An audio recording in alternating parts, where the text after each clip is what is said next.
एक बार पुनः स्वागत है आप सभी विद्यार्थियों का Subhash study centre YouTube channel पर।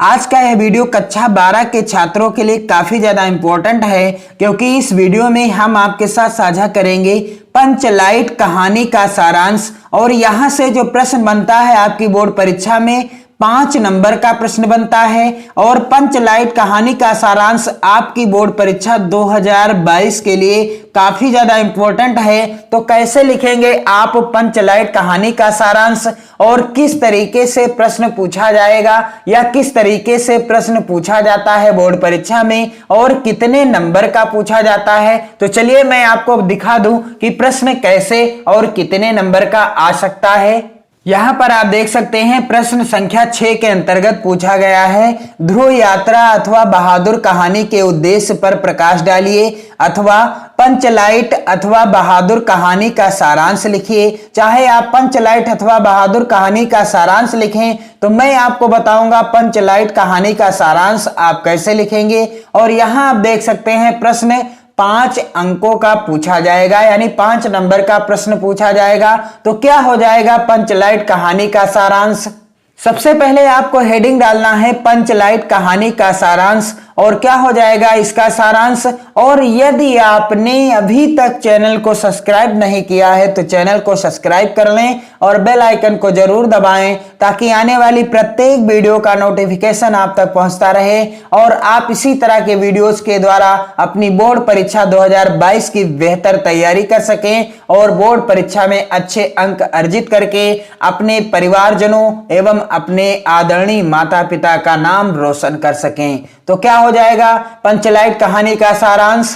पंचलाइट रेणु जी की आंचलिक कहानी है। कहानी में बिहार के एक पिछड़े गांव के परिवेश का सुंदर चित्रण प्रस्तुत किया गया है। पंचलाइट के लेखक कौन हैं? फणीश्वर नाथ रेणु जी हैं। और यह कहानी कैसी कहानी है? आंचलिक कहानी है। और इस कहानी में बिहार के एक पिछड़े गांव के परिवेश का सुंदर चित्रण प्रस्तुत किया गया है। और यहां पर आप देख सकते हैं बड़ा ही रोचक चित्रण प्रस्तुत किया गया है। महतो टोली में अशिक्षित लोग हैं। जो महतो टोली है उसमें जो लोग हैं वो सभी अशिक्षित हैं। उन्होंने रामनवमी के मेले से पेट्रोमैक्स खरीदा, जिसे वह पंचलाइट कहते हैं। रामनवमी के मेले से महतो टोली के लोगों ने पेट्रोमैक्स खरीदा है, जिसे वह क्या कहते हैं? पंचलाइट कहते हैं। पंचलाइट को ये सीधे साधे लोग सम्मान की चीज समझते हैं, और पंचलाइट को ये जो लोग हैं बहुत ही सम्मान की चीज समझते हैं। पंचलाइट को देखने के लिए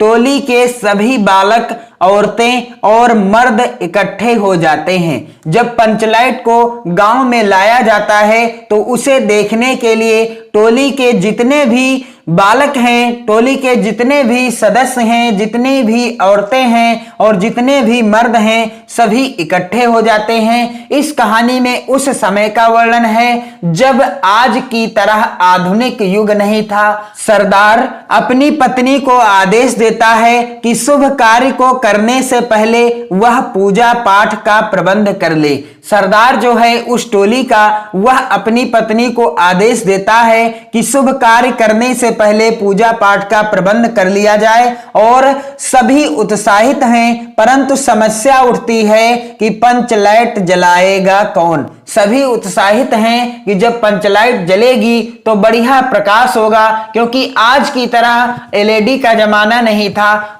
सीधे साधे लोग पेट्रोमैक्स को जलाना भी नहीं जानते। जो पंचलाइट लाए हैं उस पंचलाइट को वह लोग जलाना भी नहीं जानते। ले तो आए हैं लेकिन जला नहीं पाएंगे। इस टोली में गोधन नाम का एक युवक है, और वह गांव की मुनरी नामक एक युवती से प्रेम करता है। मुनरी की मां ने पंचों से गोधन की शिकायत की थी कि वह उसके घर के सामने से सिनेमा का गाना गाकर निकलता है, और इस कारण पंचों ने उसे जात से निकाल रखा है। मुनरी को पता है कि गोधन पंचलाइट जला सकता है। मुनरी जानती है कि गोधन पंचलाइट जला सकता है, परंतु वह चतुराई से यह बात पंचों तक पहुंचा देती है।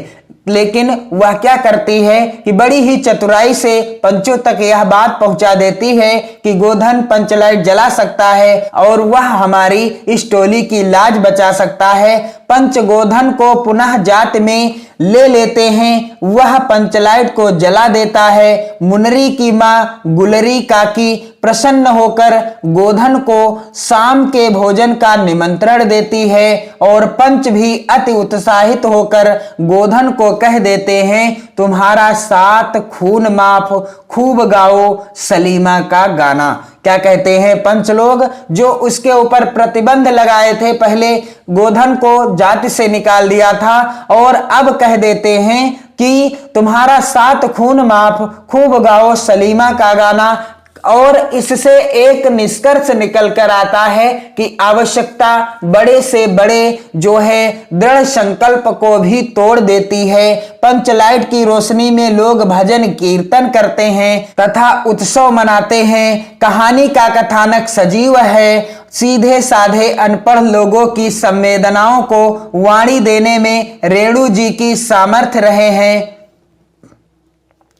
कहानी का कथानक सजीव है। सीधे साधे अनपढ़ लोगों की संवेदनाओं को वाणी देने में रेणु जी समर्थ रहे हैं। इस कहानी में आंचलिक जीवन की सजीव झांकी प्रस्तुत की गई है। इस कहानी में आंचलिक यानी ग्रामीण जीवन की सजीव झांकी प्रस्तुत की गई है। तो कुछ इस तरीके से आप इस कहानी का सारांश लिख देंगे और आपके यहाँ से 5 नंबर पक्के हो जाएंगे। आप 1 से 2 बार जब इस कहानी को पढ़ेंगे तो आपको ऐसे ही सारांश याद हो जाएगा। आप पढ़ते रहें अपनी मेहनत और लगन के साथ। वीडियो को ज्यादा से ज्यादा मित्रों में शेयर करें। अपने प्यारे प्यारे कमेंट करते रहें। जय हिंद।